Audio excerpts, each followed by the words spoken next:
Louange à Dieu, qui fait de l'islam la meilleure des religions divines, et de ses lois, les meilleures qui furent éditées pour les hommes. Que la bénédiction et la protection divine soient sur l'envoyé de Dieu, qui a dit: celui à qui Dieu veut faire du bien, il le rend instruit en sciences religieuses. Et sur ses compagnons, qui furent les premiers en mérite et en intégrité.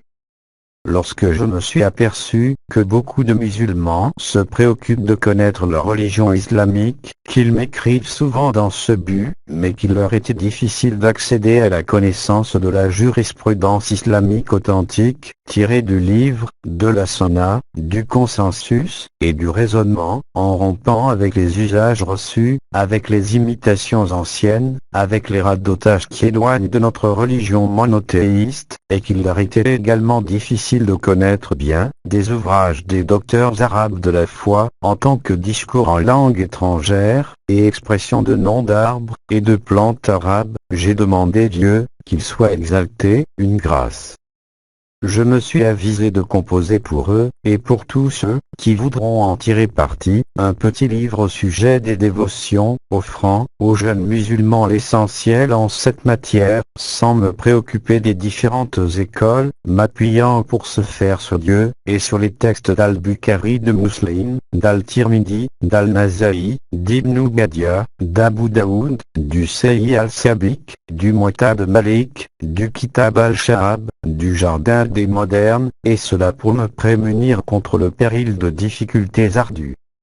C'est sur Dieu que je m'appuie, par lui, et grâce à lui, que j'espère un travail achevé, et que ce livre soit pur, vis-à-vis de lui, qu'il soit exalté. Je lui demande de pardonner mes erreurs, et mes omissions, et tout ce qui peut résulter de mon manque de connaissance et de ma brièveté, lui seul est le parfait, l'infaillible. J'atteste qu'il n'y a pas d'autre divinité que Dieu, et que Mohammed est l'envoyé de Dieu. Que la bénédiction et la protection divine soient sur lui. Tiaroy Dakar le vendredi 4 Safar 1313 par La Plume de Mustapha, Alpha, Alioun, Mamoun, Malik de Jolof. L'article sur les piliers de l'islam. L'islam repose sur 5 piliers, parfois appelés arcanes. L'islam n'existerait pas sans ses assises. Il est donc nécessaire, pour un croyant ou un musulman, de s'y conformer, en parole et en action. Ces piliers sont 1. L'attestation qu'il n'y a pas de divinité si ce n'est Dieu, et que Mohammed est l'envoyé de Dieu, que Dieu le bénisse et le protège. En vertu du livre sacré, où Dieu, qu'il soit exalté, a dit, ô détenteur de l'écriture, venez à un terme commun entre vous et nous. À savoir que, comme vous, nous n'adorons qu'Allah et ne lui associons rien, que les uns et les autres nous ne prenons point de Seigneur en dehors d'Allah. Et en vertu de cette autre parole de Dieu, qu'il soit exalté. Yassine. Par la prédiction sage, tu es certes parmi ceux envoyés. 2. L'institution de la prière, en vertu de la parole de Dieu, qu'il soit exalté. Accomplis la prière pour m'invoquer.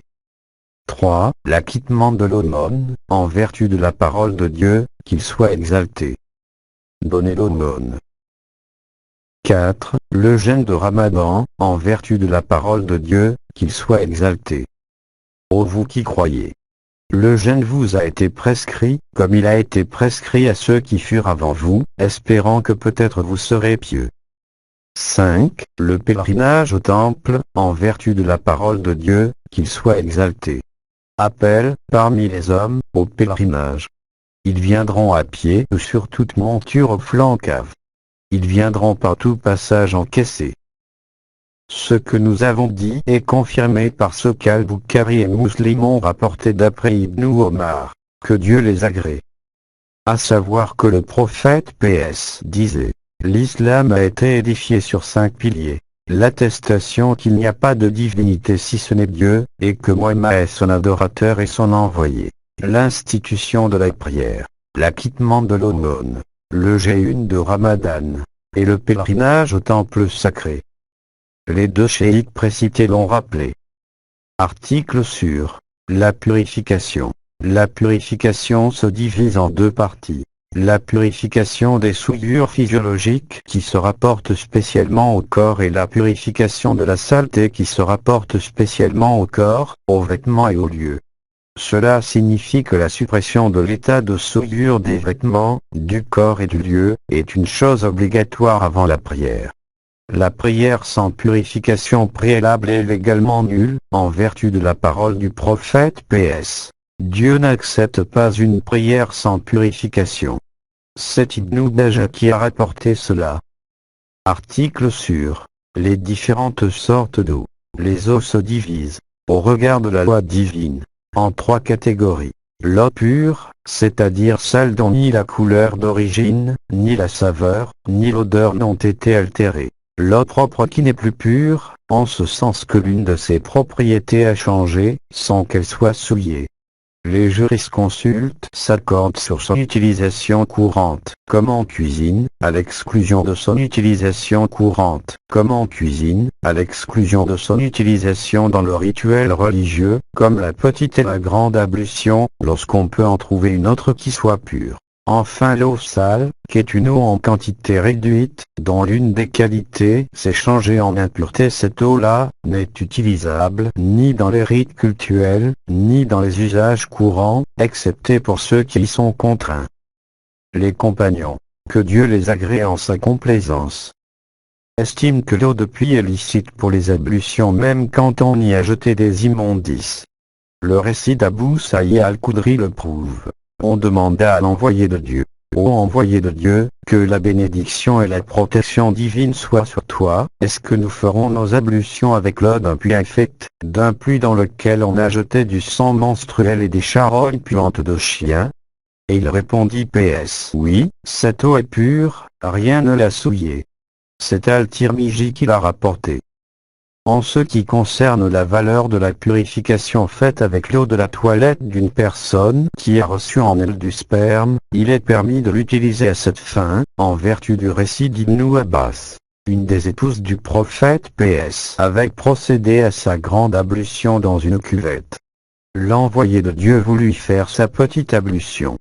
Elle lui dit, ô envoyé de Dieu, j'avais en moi du sperme. Il répondit, cette eau n'en est pas souillée.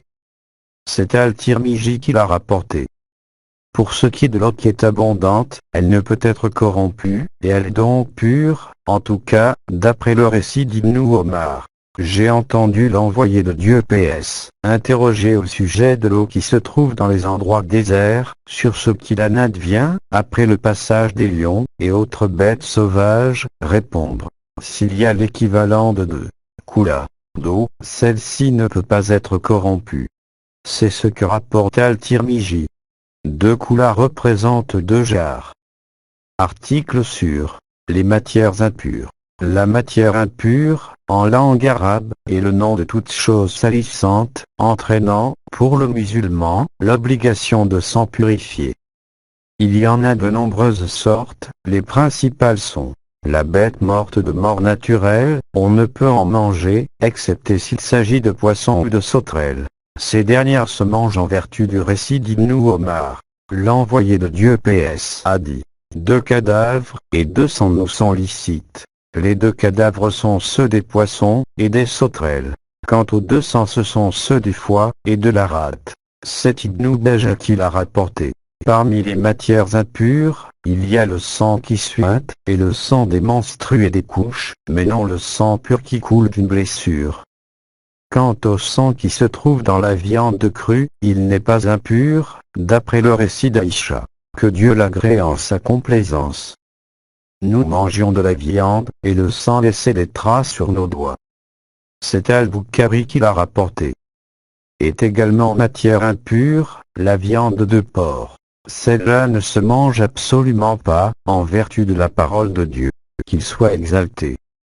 Dit. Dans ce qui m'est révélé, je ne trouve rien d'illicite pour qui se nourrit d'une nourriture, à moins que cette nourriture soit une bête morte, ou un sang répandu, ou de la viande de porc, car elle est souillure. sont également matières impures, le chien, les boissons fermentées, le vomi humain qui a fermenté, les excréments, l'urine, le sperme, les gouttes qui apparaissent au mer de la verge après une miction, les gouttes de liquide prostatique de l'être humain, et tout animal dont la chair ne se mange pas.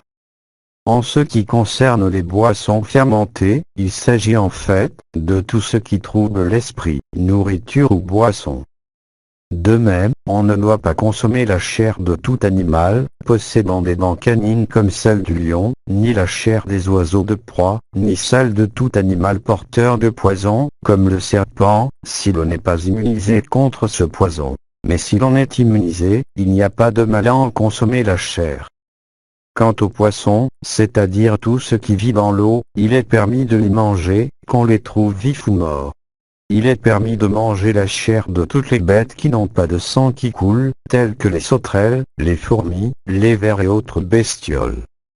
L'envoyé de Dieu PS détestait manger du lézard, mais ne l'interdisait pas à ceux qui n'en avaient nulle répugnance, d'après ce qu'a dit Ibn Abbas, rapportant que Kabi ibn al-Walid l'avait informé qu'il était entré avec le prophète PS chez Maïmouna, que Dieu l'agrée en sa complaisance. Tante paternelle d'Ibn Abbas, et de Kabi ibn al-Walid.